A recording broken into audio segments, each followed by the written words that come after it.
আসসালামু আলাইকুম viewers, Hunter info YouTube চ্যানেলে আপনাকে স্বাগতম। আশা করি আল্লাহর অশেষ কৃপায় আপনারা সবাই ভালো আছেন। পুরো ভিডিও জুড়ে আমি মোহাম্মদ ইব্রাহিম রয়েছি আপনাদের সাথে। বরাবর মতো আজকে একটি গুরুত্বপূর্ণ টিউটোরিয়াল নিয়ে আপনাদের সামনে হাজির হয়েছি।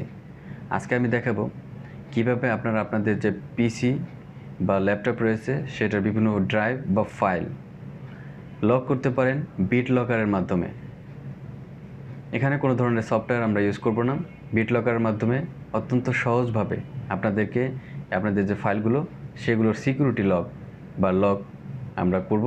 সেই প্রসেসটা আপনাদেরকে প্র্যাকটিক্যালি হাতে কলমে দেখিয়ে দিব।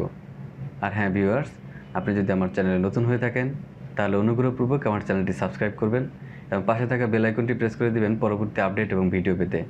আর ইতিমধ্যে আমার চ্যানেলটি যদি সাবস্ক্রাইব করে থাকেন তাহলে আপনাকে অসংখ্য ধন্যবাদ। তো চলুন ভিউয়ার্স, কথা না বলে আমরা আমাদের কাজটি কম্পিউটার স্ক্রিনে প্র্যাকটিক্যালি করে দেখাই। চলুন কম্পিউটার স্ক্রিনে যাওয়া যাক।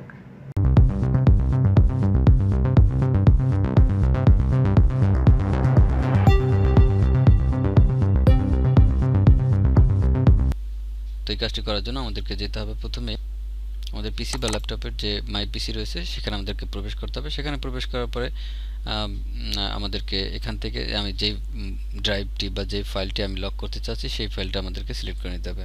তো ভিউয়ার্স, আমি এখানে আমার যে জি ফাইলটি রয়েছে আমি এই ফাইলটি আজকে লক করে আপনাদেরকে দেখাবো। তো আমি এই ফাইলটি প্রথমে এই ফাইলটিকে সিলেক্ট করে নেব। ফাইলটিকে সিলেক্ট অবস্থায় রেখে মাউসের রাইট বাটন ক্লিক করলে আমাদের সামনে যে অপশনটি চলে আসবে, দেখুন ভিউয়ার্স, এখানে একটি অপশন চলে আসছে টার্ন অন বিটলকার নামে যে অপশনটি আসছে এই অপশনটিতে আমাদেরকে সিম্পলি এখান থেকে ক্লিক করে দিতে হবে। এখান থেকে টার্ন অনে ক্লিক করে দেওয়ার পরে আমাদের সামনে এরকম একটা ইন্টারফেস চলে আসবে। এখানে দেখাচ্ছে viewers choice how you want to unlock this drive, অর্থাৎ আপনি যে ড্রাইভটা সেটা কিসের মাধ্যমে লক করতে চাচ্ছেন। সেই ক্ষেত্রে পাসওয়ার্ড আর পাসওয়ার্ডের একটা অপশন রয়েছে, আর একটা অপশন রয়েছে use my smart card to unlock the drive. আপনি স্মার্ট কার্ডের মাধ্যমে এটা করতে পারেন। তো আমি যেহেতু পাসওয়ার্ডের মাধ্যমে করব সেই জন্য আমি পাসওয়ার্ড অপশনটাকে সিলেক্ট করে দেবো। পাসওয়ার্ড অপশনটা সিলেক্ট করে দেওয়ার পর আমাদেরকে এখানে এন্টার পাসওয়ার্ড করতে হবে, অর্থাৎ আমি যেই পাসওয়ার্ডটা দিয়ে আমি যে এই ফাইলটা লক করতে চাচ্ছি সেই পাসওয়ার্ডটা আমাদেরকে এখানে দিয়ে নিতে হবে। পাসওয়ার্ড দেওয়ার ক্ষেত্রে এক্ষেত্রে অনেক কিছু সাজেস্ট করা আছে, upper case, lower case, letters, number, space, আপনি একটু খেয়াল করে দেখবেন। এরপর স্ট্রং একটি পাসওয়ার্ড আপনি এখানে ক্রিয়েট করবেন। আমি আমার পাসওয়ার্ডটি দিয়ে নিচ্ছি।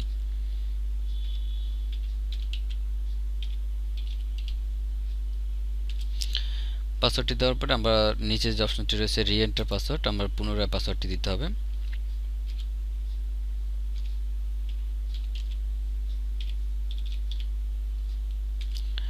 পাসওয়ার্ড দেওয়া হয়ে গেলে ভিউয়ার্স আমাদেরকে এখানে দেখুন নিচে যে নেক্সট নামে যে অপশনটি রয়েছে আমরা জাস্ট এখান থেকে নেক্সটে ক্লিক করে দেব। নেক্সটে ক্লিক করে দেওয়ার পর আমাদের সামনে অনেকগুলো অপশন ভিজিবল হচ্ছে ভিউয়ার্স। দেখুন আমাদের রিকভারির জন্য, অর্থাৎ আমাদের যে পাসওয়ার্ড যদি আমি কোনো কারণে ভুলে যাই বা কোনো প্রবলেম হয় সেই ক্ষেত্রে আমার যে রিকভারি কিটা সেটার মাধ্যমে আমি আমার ফাইলটিকে রিকভার করতে পারবো। সেটা আমি কোথায় সেভ করব সেই অপশনগুলো এখানে চাচ্ছে। বলতেছে যে save to your Microsoft account, save two USB plus drive, save two file, print the recovery কি। আপনাদের সুবিধা অনুযায়ী এখানে থেকে যে কোনো একটা অপশন সিলেক্ট করে দেবেন। তো আমি আপনাদেরকে রিকমেন্ড করব সেভ টু ফাইলে রিকভারিটা সেভ করার জন্য, তাহলে আপনাদের সুবিধা হবে। তো আমি এখান থেকে সেভ টু ফাইলে ক্লিক করে দেবো। সেভ টু ফাইলে ক্লিক করার পর আমাদের এখানে অপশন আসবে, এখান থেকে আমরা জাস্ট এটাকে সেম অবস্থায় রেখে আপনার যদি চান আপনারা এটাকে নামটা চেঞ্জ করবেন তো সেটা করতে পারেন।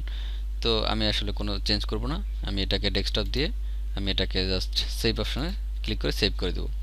সেভ হয়ে গেলে এখন আমাদেরকে আবারও চলে যেতে হবে নেক্সট অপশনে। দেখুন ভিউয়ার্স, এই যে নেক্সট অপশনটি রয়েছে জাস্ট এটাকে সিম্পলি প্রেস করে দিতে হবে। নেক্সট অপশনে ক্লিক করে দেওয়ার পর দেখুন ভিউয়ার্স আমাদের সামনে আরও দুইটি অপশন ভিজিবল হচ্ছে। বলতেছে encrypt use disk space only, faster and best for new PCs and drives.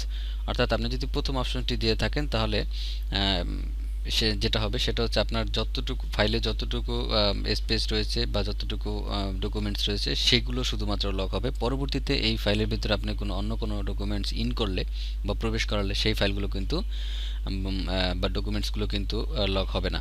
অর্থাৎ বর্তমানে যতটুকু ডকুমেন্টস রয়েছে সেগুলো লক হবে, বাকিগুলো লক হবে না পরবর্তীতে যদি আপনি প্রবেশ করান।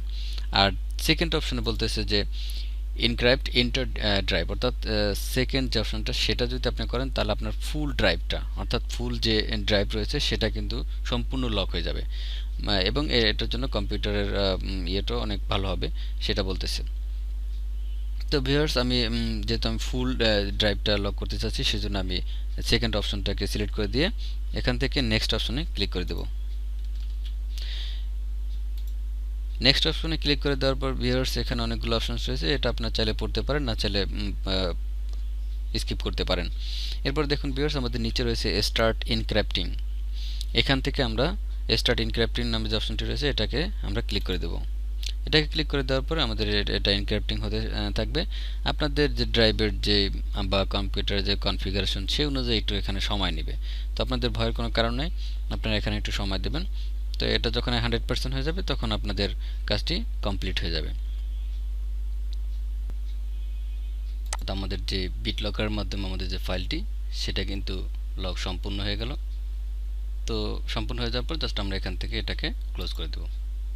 তো ক্লোজ করে দেওয়ার পর দেখুন ভিউয়ার্স আমাদের যে ফাইলটি রয়েছে সেই ফাইলটির উপরে কিন্তু লক যে চিহ্ন রয়েছে সেটা কিন্তু দেখাচ্ছে। দেখুন ভিউয়ার্স পূর্বে কিন্তু অন্য কোনো ফাইলের উপরে দেখুন আপনার বা অন্য কোনো ড্রাইভের উপরে কিন্তু এরকম যে লকের চিহ্ন বা আইকন সেটা কিন্তু নাই। তো এটার উপরে এই চিহ্নটা রয়েছে। তো ভিউয়ার্স আমাদের এটা লক হয়ে গেল। তো ভিউয়ার্স বিটলকারের যে প্রসেসিংটি সেটা কমপ্লিট হয়ে যাওয়ার পরে আমাদের যেই কাজটি সেই ক্ষেত্রে আমার কম্পিউটারটি রেজিস্টার দেওয়া প্রয়োজন হয়েছে। আপনাদের হয়তো রেজিস্টার দেওয়া প্রয়োজন নাও হতে পারে। রেজিস্টার দেওয়ার পর আমার এরকম লক চিহ্নটা আসছে। পূর্বে কিন্তু আনলক অবস্থায় যেভাবে থাকে সেই অবস্থায় ছিল। আপনাদের হয়তো প্রথমবারই এভাবে আসতে পারে। আর যদি এভাবে আপনাদের লক চিহ্নটা না আসে তাহলে সেক্ষেত্রে আপনারা আপনাদের পিসি বা ল্যাপটপকে একবার রেজিস্টার করে নেবেন, তাহলে দেখবেন আপনাদের এরকম লক চিহ্নটা চলে আসবে। তো লক চিহ্নটা চলে আসলে আমাদের যে বিটলকারের যে কাজ, যে বিটলকারের মাধ্যমে আমরা যে ফাইল লক করেছি সেটা কিন্তু কমপ্লিট হয়ে যাবে। তো সেই ক্ষেত্রে আপনারা যদি এই ফাইলে প্রবেশ করতে চান সেক্ষেত্রে আপনারা এখানে ক্লিক করলে আপনাদের যে পাসওয়ার্ড দিয়ে আপনারা ফাইলটা লক করেছিলেন সেই পাসওয়ার্ডটা চাবে। তো আপনারা এখানে যদি পাসওয়ার্ড দেন তাহলে আপনারা এই ফাইলে প্রবেশ করতে পারবেন। তো ভিউয়ার্স আমি আমার পাসওয়ার্ডটি দিয়ে নিচ্ছি।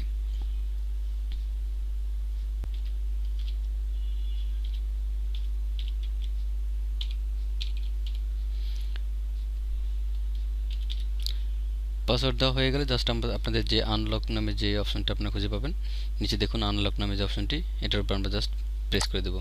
এটার উপর প্রেস করে দিলে আমাদের ফাইলটি আনলক হয়ে যাবে। দেখুন ভিউয়ার্স আমাদের ফাইলটি এখানে আনলক হয়ে গেছে। এখন কিন্তু আমরা এই ফাইলের ভিতরে প্রবেশ করতে পারবো। দেখুন আমরা কিন্তু আমাদের যে লক করা ফাইলটি সেটার ভিতরে আমরা প্রবেশ করেছি খুব সিম্পলি। এখন আমাদের কম্পিউটারে যতক্ষণ সচল থাকবে ততক্ষণ আমাদের ফাইলটি এভাবে আনলক অবস্থায় থাকবে। যখন আবার এটা বন্ধ হয়ে যাবে তখন এটা আবার পুনরায় আমাদের যে বিটলকারের যে কাজ সেটা লক করে দিবে। পরবর্তীতে আপনাকে পাসওয়ার্ড দিয়ে প্রবেশ করতে হবে। কিন্তু আপনি যতক্ষণ পর্যন্ত কম্পিউটারটি অন থাকবে ততক্ষণ পর্যন্ত আর আপনাকে আর পাসওয়ার্ড দিতে হবে না, এটা আনলক অবস্থায় থাকবে। তো ভিউয়ার্স পরবর্তীতে এটা কিভাবে রিমুভ করতে হয় সেই প্রসেসটি আপনাদেরকে অন্য একটি টিউটোরিয়ালে আপনাদেরকে দেখাবো। তো বন্ধুরা আজকে এই পর্যন্তই। আমার ভিডিওটি যদি আপনাদের ভালো লেগে থাকে তাহলে অনুগ্রহপূর্বক আমার চ্যানেলটি সাবস্ক্রাইব করবেন এবং পাশে থাকা বেল আইকনটি প্রেস করে দিবেন পরবর্তী আপডেট এবং ভিডিও পেতে। তো সেই পর্যন্ত সবাই সুস্থ থাকবেন, ভালো থাকবেন এই শুভকামনা জানিয়ে আমি আমার টিউটোরিয়ালটি শেষ করছি। খোদা হাফেজ, আসসালামু আলাইকুম।